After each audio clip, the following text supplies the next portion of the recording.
Nih kami bawa dari Padang ini Ustaz. Jadi masakan orang awak kok. Oh iya. Masya Allah. Kendaraan.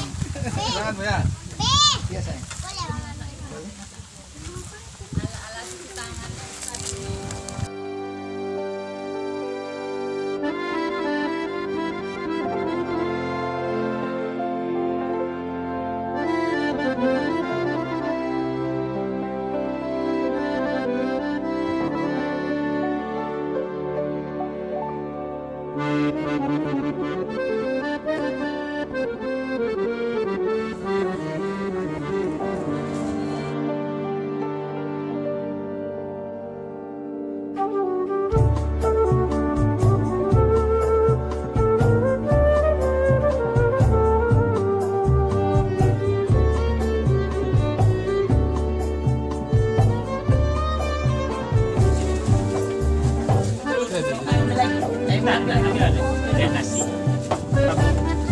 Habis nasi. Masih banyak masih. Kok sih makan? Enggak. Nanti jadi Ibu. Kepala ikan enggak? Boleh suka? Hah? Siapa yang enggak suka? Jamur oke. ini lagi. Nampak deh kita.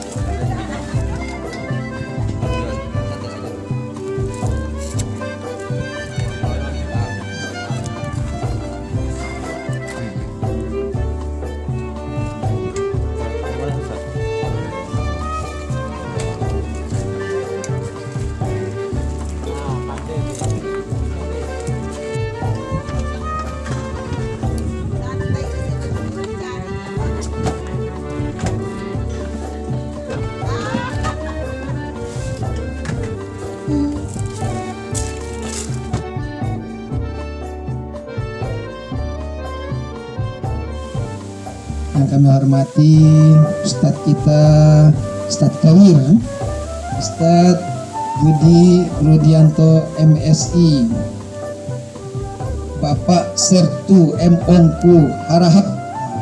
Ini penasehat Majelis Taklim. Jadi Majelis Taklim ini penasehatnya tidak tanggung-tanggung. Seorang angkatan udara. Jarang-jarang Majelis Taklim punya penasehat angkatan udara ini. Alhamdulillah Majelis Taklim Fahmil Quran Riau ini punya seorang penasehat angkatan udara. Dan tidak kalah hebatnya ketua Majelis Taklim ini, Ibu Delina Hasibuan AMD. Saya dengar sekilas kegiatan Majelis Taklim ini, Masya Allah. Jarang-jarang Majelis Taklim yang kegiatannya seperti ini. Yang banyak ke masjid, datang Ustadz ngisi tausiah, selesai. Ini Majelis Taklim bukan cuma mendengarkan tausiah dari Ustadz, tapi betul-betul terjun ke lapangan, langsung lihat alam yang bebas, alam terbuka. Saya dengar sekilas cuma Bu, karena Ibu tidak mau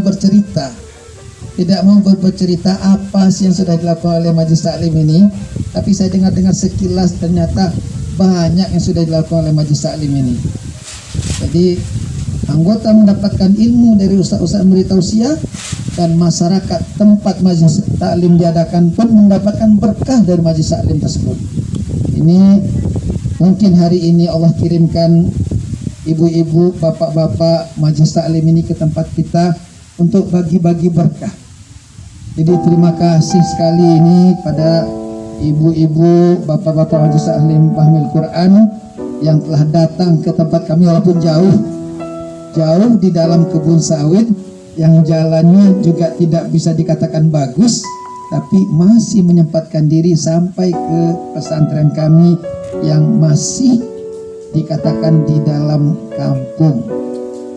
Dan juga tidak lupa hormat kami pada orang tua kami, Dr. Suaib. Ini orang tua kami, Ustaz Budi. Orang tua kami, beliau inilah yang banyak memberikan pencerahan, memberikan bantuan. Jadi kalau kita datang, Ustaz ini tidak ada kata beliau tidak, selalu terbuka. pintu rumah beliau pun nggak pernah tutup ya Bu Siti ya, tidak pernah ditutup. Kalau ditutup itu besinya doang, tapi pintu kayunya selalu terbuka. Jadi kalau ke rumah Bu Siti pintunya selalu dibuka, nggak pernah ditutup. Kalau ketutup, tengok di dalamnya pintu kayu terbuka, tapi pintu besinya tertutup di luar. Tapi insya Allah beliau ini orang-orang yang cukup banyak memberikan perhatian pada kami, memberikan bantuan. Mudah-mudahan Allah semua membalas kebaikan yang telah kita lakukan pada orang lain. Amin, amin, ya rabbal alamin. Ibu-ibu, bapak-bapak yang rahmatullah SWT, pesantren kita ini berdiri mulai 2018. Jadi berawal kami menyewa ruko, Ustaz. Waktu pertama kali kita sewa ruko dekat Masjid As-Sajadah di Panam, dekat dari rumah Ustaz Su'eb. 1 tahun cuma sanggupnya Bu. 1 tahun kedua nggak ada lagi. Mau bayar kontrak selanjutnya nggak ada lagi, dananya nggak ada lagi. Udah kita pindah ke perumahan. 2 tahun kita di perumahan dengan ya ada rumah yang dipakai, hak pakai, ada rumah yang kita sewa. Setelah 2 tahun di sana, alhamdulillah kita mendapatkan tanah wakaf pertama dari Pak Gubernur, 4 hektar di depan Gontor Putri.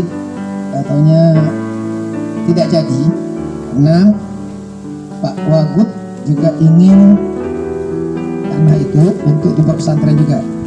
Jadi karena niatnya sama untuk pesantren, kami mengalah. Silakan Pak Wagub, lanjutkan niat baik Pak Wagub yang sudah ditanamkan, lanjutkan insya Allah. Ada lagi nanti Allah antarkan buat kami. Alhamdulillah di penghujung tahun ketiga kami mendapatkan tanah wakaf ini Bu. Ini tanah wakaf ini punya Haji Sofyan yang diwakafkan pada kami 10 hektar secara bertahap. Jadi sekarang yang kami setelah terima sudah diikrar wakafkan itu 4 hektar, dan insya Allah tidak lama lagi yang sisanya akan diserahkan kepada pondok. Nah beliau juga ingin melihat keseriusan, serius nggak sih Ustadz Hakim ini mau buat pondok di sini? Karena yang beliau harapkan di desa Terantang ini ada pesantren untuk menjadikan Terantang ini kota santri. Kita sudah punya rencana ke sini. Kebetulan Ustadz kita yang dari Padang ada program acara mengisi di TVRI. Maka dengan senang hati kita membawa rombongan beliau, yaitu ada namanya tim Warung Ikhlas Dumsanak. Nah, kita ini Bapak adalah dari Majelis Fahmil Quran yang ada di Riau ini. Kebetulan adalah bagian dari gabungan Majelis Fahmil Quran Indonesia yang ada di beberapa provinsi, yang mana ketua kita itu ada di Palembang dan guru-guru kita ada di beberapa provinsi. Salah satunya guru kita yang dari Padang, yang lainnya itu banyak di daerah Jawa. Ada daerah Bogor, ada daerah Surabaya, Palembang, Jogja, di beberapa provinsi. Nah, kita lah yang perwakilan dari Riau. Adapun bentuk kegiatan majelis taklim kita Pak adalah tidak hanya yang mungkin seperti Bapak sampaikan tadi, biasanya ibu-ibu ini hadir di masjid, dengarkan ceramah, diam, duduk, langsung pulang. Namun kita berbeda Pak. Kita berbeda, kita pengajiannya 1 kali dalam seminggu. Hari Sabtu kita kajian, insya Allah hari Minggunya kita usahakan untuk praktek. Hari Minggunya itu kita selalu berusaha untuk berbagi nasi atau berbagi sarapan apapun ke warga. Terkadang kita antar ke panti, kadang juga kita antar, artinya yang tetangga dekat dapat, tetangga yang jauh juga dapat. Jadi kalau di Pekanbaru sendiri Pak, kita sudah ada 7 dapur. Allahumma sholli wa sallim wa barik alaih. Guru kita Ustadz Hakim dan keluarga, ibu-ibu, bapak-bapak yang dimuliakan Allah. Sungguh hari ini adalah karunia Allah yang luar biasa. Begitu lihat ini, saya terbayang kalimat Rasulullah, aku menunggumu. aku menunggumu. Saya hanya terbayang bahwa Rasulullah menunggu kita ketika beliau mengatakan, aku menunggumu di Al-Haud, di satu telaga yang berkumpul orang-orang yang berikhtiar untuk bersahabat dengan Al-Quran.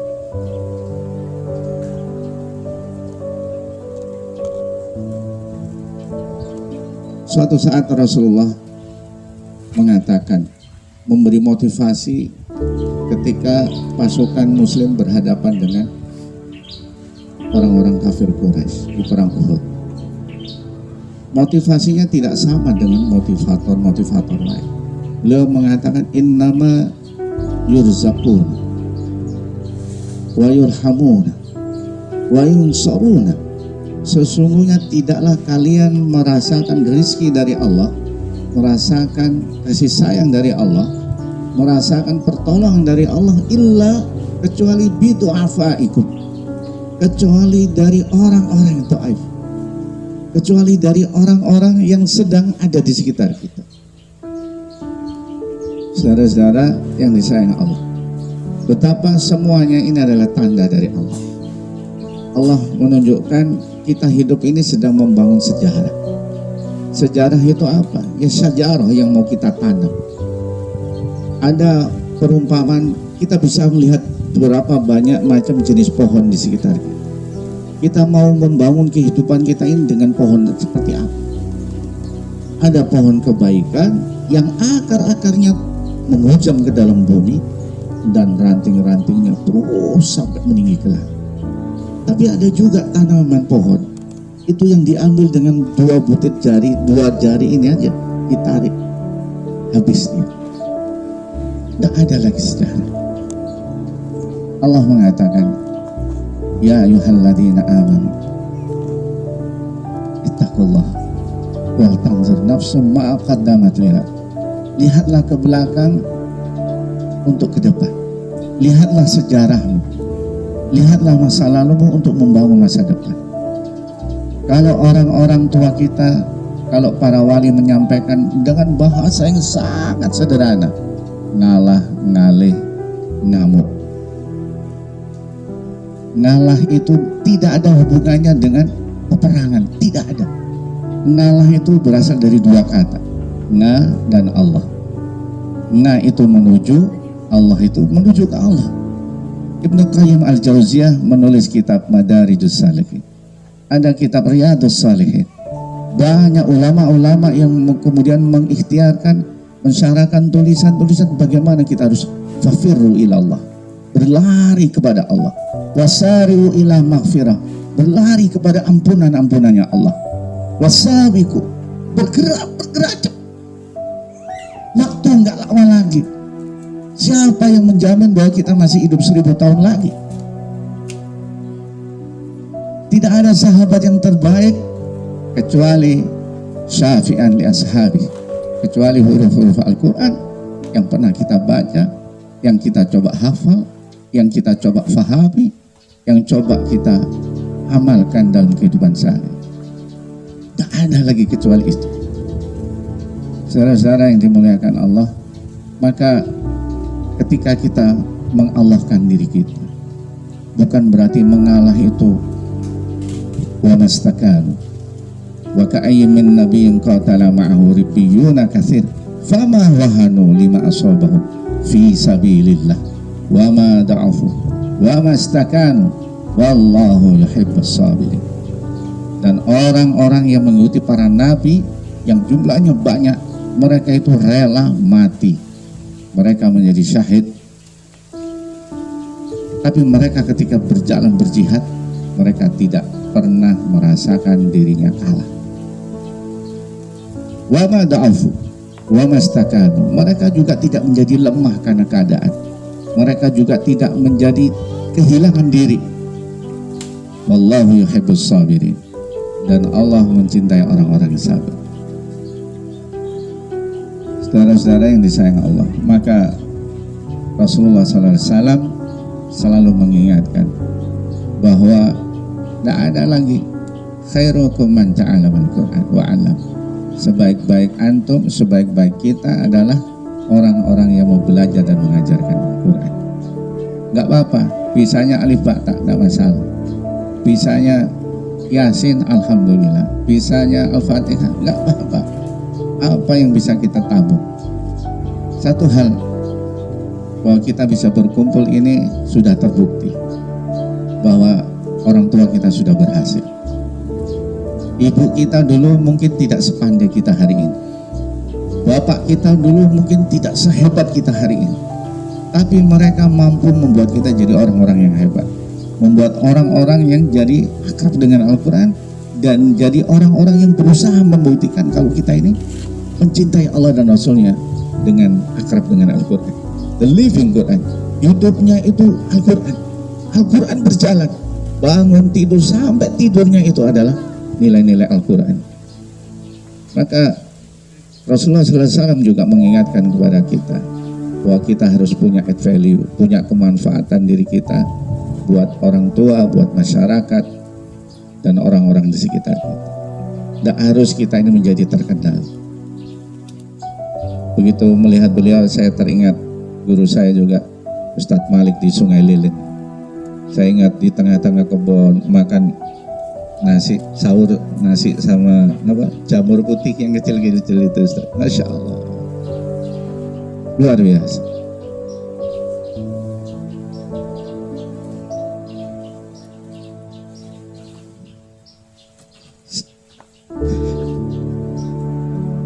Pernah nggak kita membayangkan duduk seperti ini di majelisnya Rasulullah?